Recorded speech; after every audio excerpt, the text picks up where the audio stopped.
Hi, this is Leila Ka, and this video is all about the inner critic, self-love, and the impact of this work on our ancestral lines and also on the generations to come.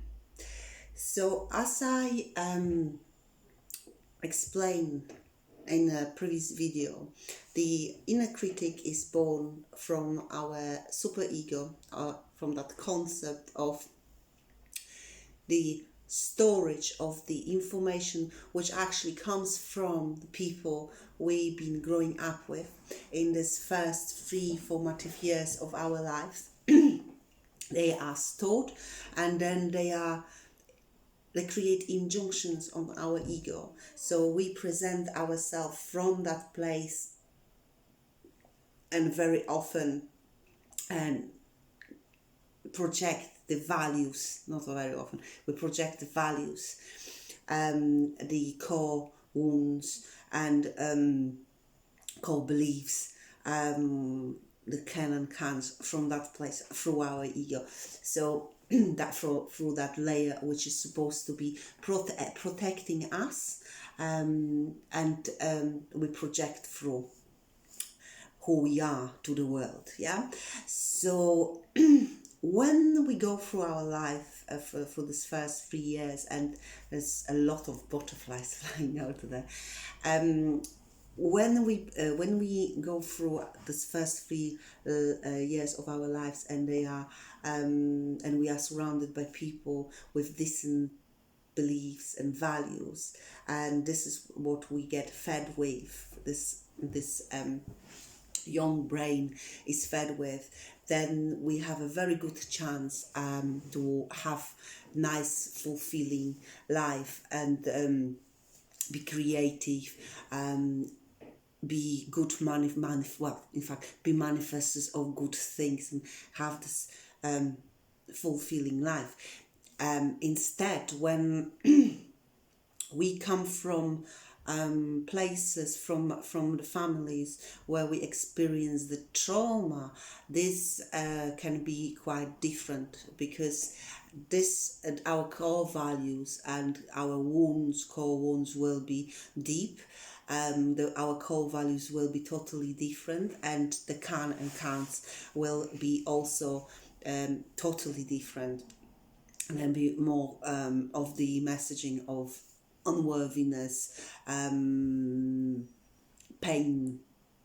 like that, the belief that life is pain, and the belief that we are not worthy good things in our to receive good things in our life, that everything we create is actually a shit, and it brings pain to everyone around us, that we are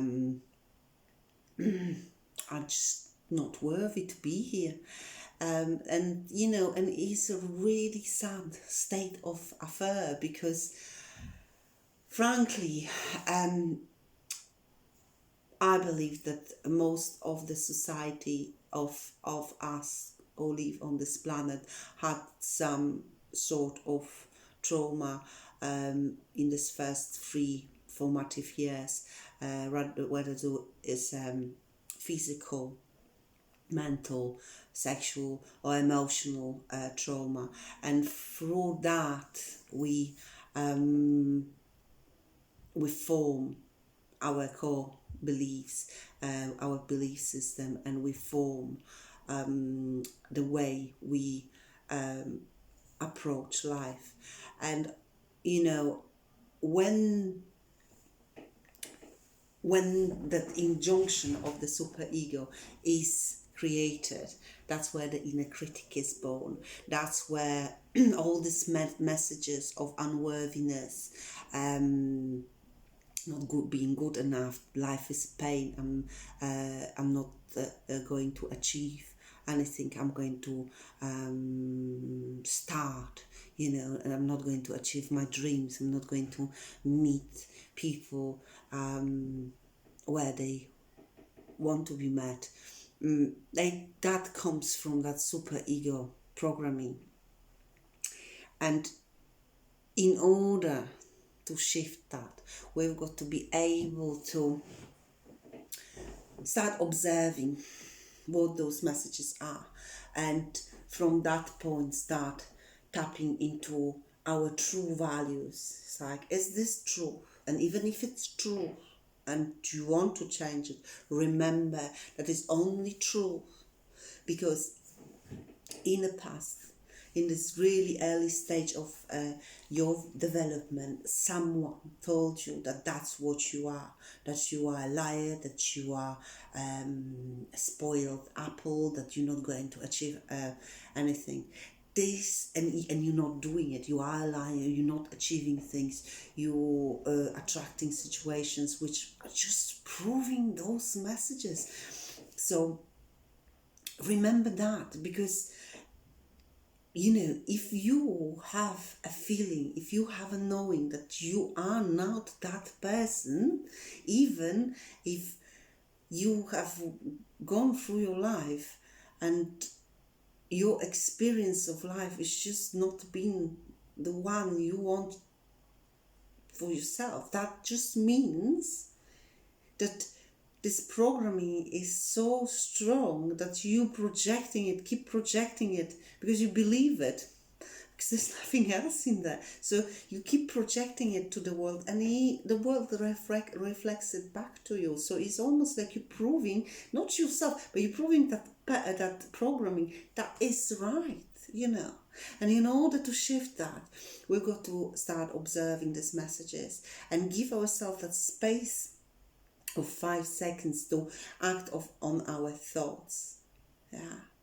And when we find that space where there's a lot of tools for that, when we find that space and we start stopping that inner critic from acting through us, that's where self-love starts. That's where we're creating a space to actually acknowledge that inner child within us, which was hurt so much, and we start the grieving process. We grieve for the child, so the compassion is born. And when the compassion is born for ourselves, the next step is that the compassion for our parents, grandparents is born. We start to understand that it was not their fault the way they acted. Yeah, they had unlimited choice, that they were not aware what they were doing, and even if they were aware that what they were doing, they did not have power to overcome it because they did not have knowledge, because no one told them that that's what's going on. So we have a great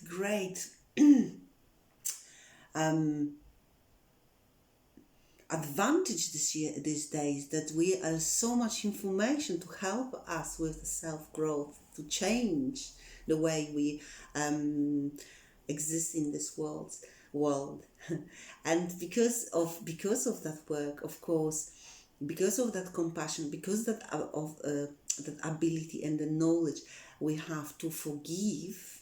We heal these generations in the past, and of course creating a support necessary for ourselves to progress through life, because among all this really bad inheritance, there's also so much wisdom which comes from with it. So all suddenly there are there's an information which comes from us, and we know how to do things, and we have also power to do things differently.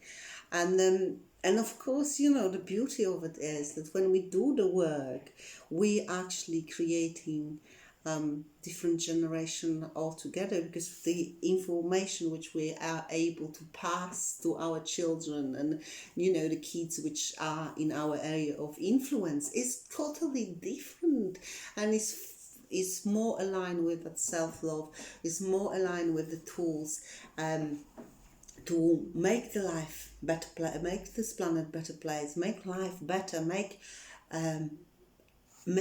this ability, create this ability to actually manifest things we want.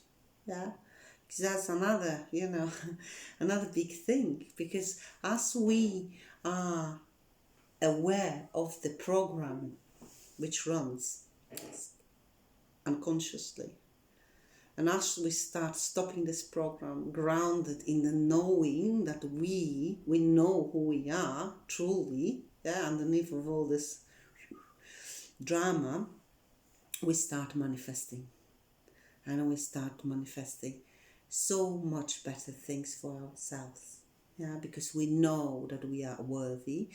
We're worthy love, we're worthy better relationships, we're worthy better work, we're worthy to do what we truly want to do. We know what we want to do. We know exactly what our gifts are. And because we know that we don't have to be ashamed, we don't have to be guilty, we can deliver those. Yeah? So it's a big thing. It's a big thing all the way around.